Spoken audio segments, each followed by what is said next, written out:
परमेश्वर रोज अपनी इच्छाओं, अपनी प्लानिंग्स को अपने वर्ड के द्वारा, आत्मा के द्वारा, अपने दासों के द्वारा वो जाहिर करता है। वो अपनी योजनाओं को अपने लोगों के द्वारा, आपके अगुए के द्वारा, अपनी आत्मा के द्वारा, अपने वर्ड के द्वारा, सरकमस्टेंसेस के द्वारा भी वो आपकी लाइफ के ऊपर जाहिर करता है।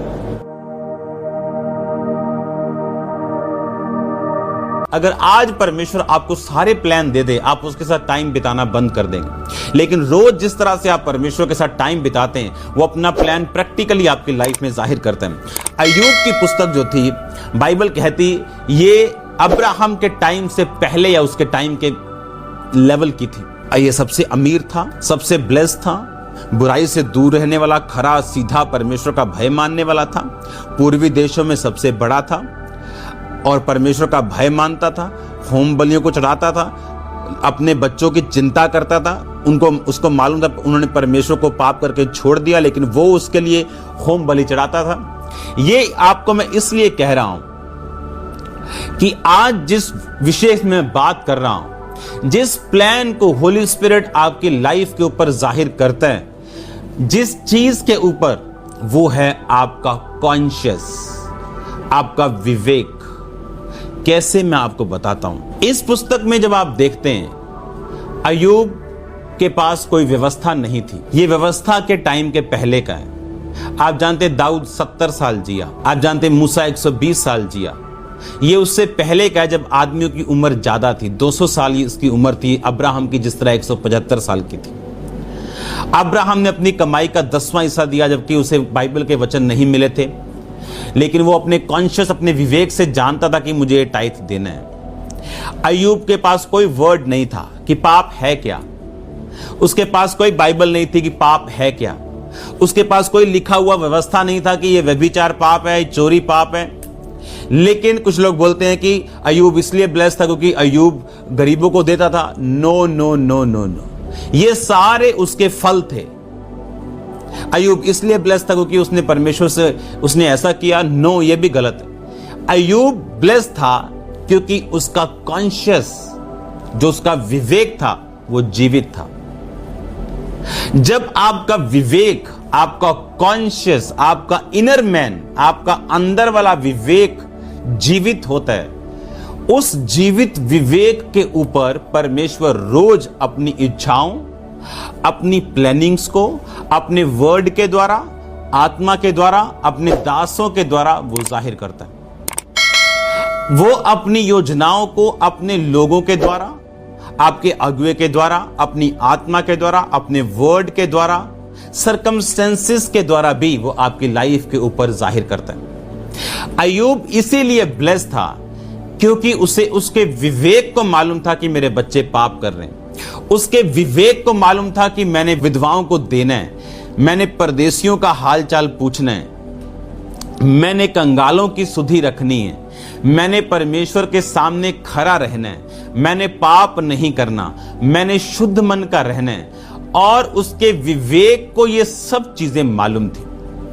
बाइबल में नए नियम में लिखा, उनका विवेक लोहे से दागा गया। जब एक व्यक्ति का विवेक जीवित रहता है, जीवित विवेक वाला व्यक्ति ही परमेश्वर की योजनाओं को अपनी जिंदगी में ले सकता है। आपने बड़े बड़े बाइबल के कोर्स क्यों ना किए हों, आप बड़े बड़े लोगों के पास क्यों ना रहते हों, अगर आपका विवेक मरा हुआ है, आप आग के बीच में बैठ के पानी की तरह ठंडे हो सकते हैं। अगर आपका विवेक मरा हुआ है, तो परमेश्वर अपनी योजनाओं को आपके ऊपर जाहिर कभी नहीं करता। आपका विवेक जीवित रहना जरूरी है। विवेक यानी जैसे यूसुफ का विवेक जीवित था, और बाइबल कहती, उसने कहा अपनी मालिक की पत्नी को कि मेरे मालिक ने सब कुछ मेरे हाथ में कर दिया, अब मैं क्या तेरे साथ भी गलत काम करूं। उसके विवेक ने उसको इजाजत नहीं दी, जबकि बाइबल में उसके कोई भी उसको वचन नहीं मालूम था कि व्यभिचार करना पाप है। उस समय उनके पास वचन नहीं था, लेकिन उनका विवेक उनको बताता था कि ये सब चीजें अपराध हैं। आप कई बार अपने दिल को शैतान आपको समझाने की कोशिश करता है, नहीं ये पाप नहीं है, नहीं ये सोच ले कि ये ऐसे था, सोच ले कि ये वैसे था। कहां लिखा है बाइबल में? कहीं लिखा है बाइबल में कि सिगरेट मत पी? सिगरेट तो एक बस इंटरटेनमेंट है, कुछ नहीं, कोई प्रॉब्लम नहीं। कहां लिखा है बाइबल में? देखो बाइबल में लिखा ही है कहीं कि थोड़ा थोड़ा दाखरस काम में लाया करो। विवेक, शैतान आपको झूठ के साथ आपसे बात करता है। अगर वो झूठ के साथ आदम और हवा के पास आके उन्हें बहकाता है कि परमेश्वर के तुम तुल्य हो जाओगे, जबकि वो पहले ही परमेश्वर के तुल्य थे, आज भी वो आपके विवेक के ऊपर हमला करता है, क्योंकि कमजोर विवेक परमेश्वर के मास्टर प्लान को हैंडल नहीं कर सकता। बाइबल कहती यूसुफ ने और बाइबल कहती याकूब ने, और अगर आप यूहन्ना की पत्रियां को पढ़ें नए नियम में, तो उनमें स्पेशल बताया गया। यूहन्ना ने कहा कि अगर तुम्हारे मन को दोष ना हो तो तुम जो भी परमेश्वर से मांगोगे तुम्हें मिलेगा। अगर तुम्हारा विवेक खुश हो, अगर तुम्हारे विवेक को मालूम हो तुम गलतियां नहीं कर रहे हो, तुम परफेक्ट लाइफ जी रहे हो, तुम परमेश्वर की पूरी मर्जी में जी रहे हो, कहता जो कुछ तुम मांगोगे तुम्हें मिलेगा। जब आपका विवेक निर्बल नहीं होता, परमेश्वर को मालूम है कि यह व्यक्ति हैंडल कर सकता है। ये मैं उस व्यक्ति की बात कर रहा हूं जो तौबा में है, प्रभु को मानता है, लेकिन उसका विवेक निर्बल है, ढिठाई का पाप है, गुप्त पाप है, चोरी करने की आदत है वो क्रिश्चियन, प्रार्थना भी करता है, उसके बाद रोता भी है कि मैंने ये काम क्यों किया, लेकिन परमेश्वर का मास्टर प्लान, उसके आपकी लाइफ में उसका क्या प्लान है, आप किस लेवल तक पहुंचोगे, क्या बेस्ट चीजें हासिल करोगे, ये आपके विवेक के ऊपर निर्भर करता है।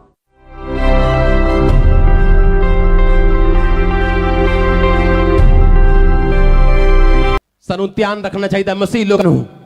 ਸਾਨੂੰ ਲੱਗਦਾ ਉਹ ਕੋਈ ਨਹੀਂ, ਮਾੜੀ ਜਿਹੀ ਕੁੰਡੀ ਪਾਈ ਆ, ਫਿਰ ਕੀ ਸਰਕਾਰ ਕਿਹੜਾ ਸਾਨੂੰ ਕੁਝ ਦਿੰਦੀ, ਉਹ ਪਾਓ ਕੁੰਡੀ, ਭੈਣ ਪਾਈ ਕੁੰਡੀ ਜਰਾ ਮਾੜੀ ਜੀ, ਉਹ ਕੁੰਡੀ ਤੁਹਾਨੂੰ ਨਹੀਂ ਪਤਾ ਤੁਹਾਨੂੰ ਕਿੰਨੀ ਮਹਿੰਗੀ ਪੈਂਦੀ, ਉਹ ਕੁੰਡੀ ਤੁਹਾਨੂੰ ਨਹੀਂ ਪਤਾ ਕਿੰਨੇ ਜਨਰੇਸ਼ਨ ਕਿੰਨੇ ਵੰਸ਼ਾਂ ਦਾ ਸ਼ਰਾਪ ਤੁਹਾਡੀ ਜ਼ਿੰਦਗੀ ਤੇ ਛੱਡ ਕੇ ਜਾਂਦੀ। ਇੱਕ ਛੋਟੀ ਜਿਹੀ ਗਲਤੀ, ਉਹ ਕਿੱਥੇ ਹੈ ਤੂੰ, ਮੈਂ ਵਡਾਲਾ ਚੌਂਕ ਪਹੁੰਚ ਗਿਆ ਤੇ ਹੱਲੇ ਨਿਕਲਿਆ, ਘਰੋਂ ਵੀ ਨਹੀਂ ਨਿਕਲਿਆ ਹੱਲੇ। ਉਹਨੂੰ ਲੱਗਦਾ ਛੋਟੀ ਜੀ ਗੱਲ ਹੈ, ਇਹ ਕਿਹੜਾ ਕੋਈ ਪ੍ਰੋਬਲਮ ਹੈ ਕੋਈ, ਕਿੱਥੇ ਹੈ ਤੂੰ, ਬਸ ਗੁਰਦਾਸਪੁਰ ਪਹੁੰਚ ਗਿਆ, ਹੱਲੇ ਹੈਗਾ ਕਿੱਥੇ, ਧਾਰੀਵਾਲ। ਉਹਨੂੰ ਲੱਗਦਾ ਛੋਟੀ ਜੀ ਗੱਲ ਹੈ, ਇਹ ਕਿਹੜਾ ਕੋਈ ਪਰਮੇਸ਼ਵਰ ਦੇਖਦਾ। ਕਿੰਨੀ ਛੋਟੀ ਗੱਲ ਸੀ। ਐਸਤਰ ਸਾਹਮਣੇ ਗਈ ਰਾਜੇ ਦੇ ਕੋਲ, ਰਾਜੇ ਨੂੰ ਕਹਿੰਦੇ, ਰਾਜਾ ਨਾਲ ਮਿਲੀ, ਰਾਜਾ ਕਹਿੰਦਾ ਹੁਣ ਤੇਰਾ ਆ ਠਹਿਰਾਇਆ ਤੇਰੇ ਵਾਸਤੇ। ਜੇ ਮੈਂ ਅੱਜ ਦੀ ਭਾਸ਼ਾ 'ਚ ਦੱਸਾਂ ਤੁਹਾਨੂੰ, ਤੇ ਜਿਹੜੀਆਂ ਕੁੜੀਆਂ ਰਾਜਾ ਨਾਲ ਮਿਲਦੀਆਂ ਸੀਗੀਆਂ, ਰਾਜਾ ਨੇ ਠਹਿਰਾਇਆ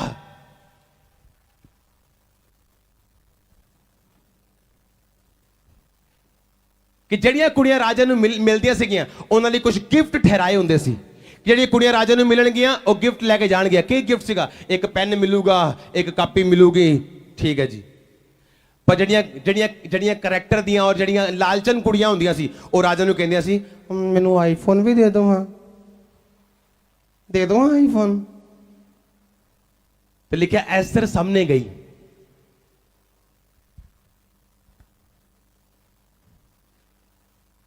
ਰਾਜਾ ਕਹਿੰਦਾ ਕੀ ਚਾਹੀਦਾ, ਕਹਿੰਦੇ ਜੋ ਠਹਿਰਾਇਆ ਉਹ ਦੇ ਦਿਓ। ਕੀ ਠਹਿਰਾਇਆ ਮੇਰੇ ਲਈ? ਕੈਮਰਾ ਅੱਗੇ ਲੈ ਕੇ ਆਓ, ਸਿਰਫ वन ਖੜਾ ਰਿਹਾ ਉੱਥੇ।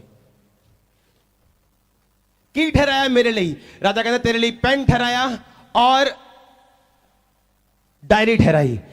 ਆ ਕੀ ਪਿਆ? ਅੱਛਾ ਆਈਫੋਨ ਆ ਲਓ ਜੀ ਰਾਜਾ ਜੀ, ਆ ਤੁਹਾਡਾ ਆਈਫੋਨ ਤੁਹਾਡੀ ਜੇਬ 'ਚ, ਆ ਪੈਨ ਦੇ ਦਿਓ, ਡਾਇਰੀ ਦੇ ਦਿਓ, ਮੈਂ ਚੱਲੀ ਹਾਂ। ਕੋਈ ਲਾਲਚ ਨਹੀਂ।